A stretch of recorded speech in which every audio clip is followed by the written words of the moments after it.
The situation in Bakhmut is still stable and complicated, but controlled by the AFU, and I will explain why this is the case below. First of all, the occupants have never been able to cut the 0506 and 0504 transport arteries, especially when it comes to the city branch. In fact, this is now the AFU defense line. In the past 24 hours, a number of counterattacks by the AFU allowed the security buffer for the urban branch of the 0504 logistics artery to be significantly expanded. On the other hand, the enemy will pull reserves of paratroopers from the suburbs. The Russian command also continues to pull all available resources into the city. The other day I emphasized that they are sending not only reserve units to Bakhmut but also the 98th Guards Airborne Division, which is stationed to the north and is responsible for a different populated area. Such a move may be due to the fact that the Luhansk bridgehead, especially along the R66 route, is already oversaturated with enemy troops, of which there is zero usefulness. So they decided to move part of the 98th Guards Airborne Division into the Bakhmut meat grinder. But that was not all. Part of the units from the direction of Koromovo was taken to the urban battles. That is, they eased pressure on the T0506 artery, for the sake of solving the Bakhmut issue as soon as possible, due to the lack of manpower.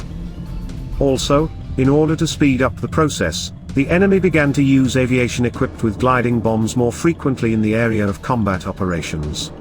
In this way Russian troops eliminate for themselves the most serious problem, multi-story buildings, essentially wiping the city off the face of the earth. Remember the Donetsk airport, the Ukrainian cyborgs held it for 242 days. The people held out, the concrete and iron couldn't hold out, there was nothing left to defend.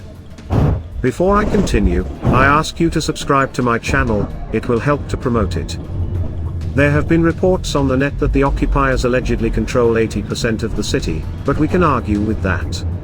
Enemy forces do control most of the city, but not 80%, although these percentages are more of an information psychological trick, a kind of victory counter. First, because in the last 2 weeks their advancement has slowed down considerably. This happened against the backdrop of enemy forces moving beyond Lorai's development in the city. To solve the problem of taking Bakhmut before Orthodox Easter, the Russian aerospace forces can use their maximum bombing potential to completely destroy the city. In any other way, they will not be able to capture an area with multi-story buildings by the deadline.